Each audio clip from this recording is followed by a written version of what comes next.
லைஃப்பில் ஒரு தடவையாவது டைம் ட்ராவல் பண்ணால் எப்படி இருக்கும் அப்படின்னு சொல்லி சயின்ஸ் லாஜிக் தெரியாதவங்க, சயின்ஸ் ஃபேக்ட்ஸ் பற்றி தெரியாதவங்க கண்டிப்பாக யோசிச்சிருப்போம்.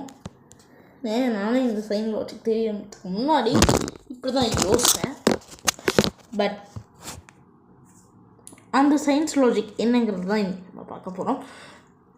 ஆக்சுவலாக உங்களால் டைம் ட்ராவல் பண்ணவே முடியாதுன்னு சொல்லி ஃபிசிக்ஸ் சொல்லுது. ஸோ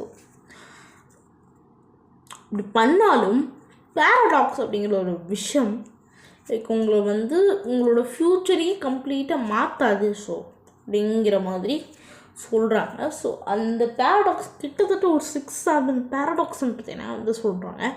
அதில் நம்ம இன்றைக்கி பார்க்க போகிறது கிராண்ட் ஃபாதர் பேரடாக்ஸ்.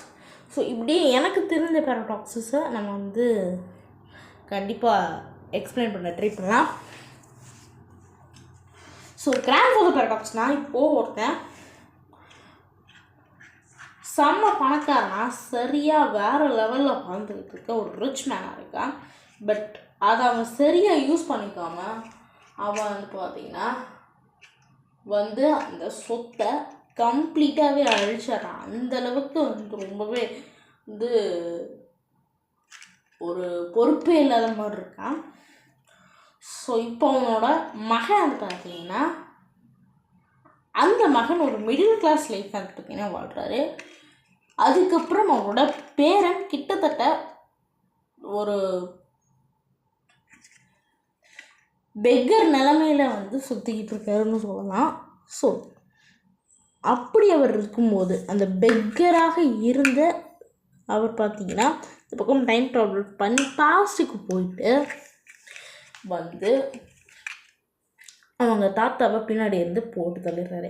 ஸோ போட்டு தள்ளிட்டப்புறம் ஃப்யூச்சர் கம்ப்ளீட்டாக மாறி இருக்குமா அப்படின்னு கேட்டிங்கன்னா ஃபிசிக்ஸ் அது கண்டிப்பாக இல்லை அப்படின்னு தான் சொல்லுது.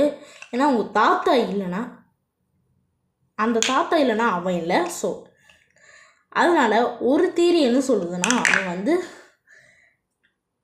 ஒரு டிஸப்பியர் ஆகிடுவான், அங்கேருந்து மறைஞ்சு போவான். ஸோ மறைஞ்சு போயிட்டான்னா அவனோட பாஸ் மாறாது அப்படின்னு சொல்கிறாங்க.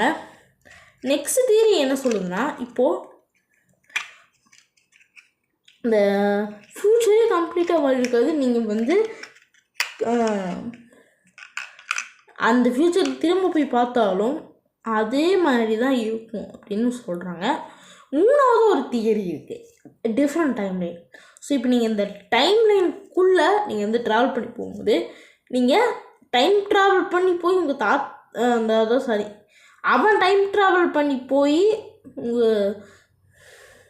அவன் டைம் ட்ராவல் பண்ணி போய் அவங்க தாத்தாவை கொன்னது ஒரு டைம் லைனும், அவன் டைம் ட்ராவல் பண்ணுறதுக்கு முன்னாடி ப்ரெசண்ட்டில் இருந்துச்சு பார்த்தீங்கன்னா ஒரு டைம் லைன்.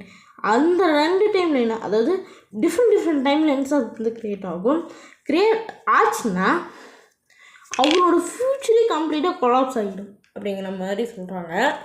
ஸோ இதில் எது உண்மை அப்படின்னு கேட்டிங்கன்னா தெரிஞ்சு first theory and third theory, இந்த 2 தியரி தான் தெரிஞ்சு உண்மையாக இருக்க வாய்ப்புகள் அதிகம். அதுலேயும் முக்கியமாக ஃபர்ஸ்ட் தியரியை தான் நான் அதிகமாக பிலீவ் பண்ணுறேன். ஸோ கான்செப்ட் உங்களுக்கு புரிஞ்சிருக்கும்னு நினைக்கிறேன். ஸோ இதுதான் கிறிஸ்டோபர் நோலன் டெனட் படத்தில் கொஞ்சம் வித்தியாசமாக சொல்லியிருப்பார்.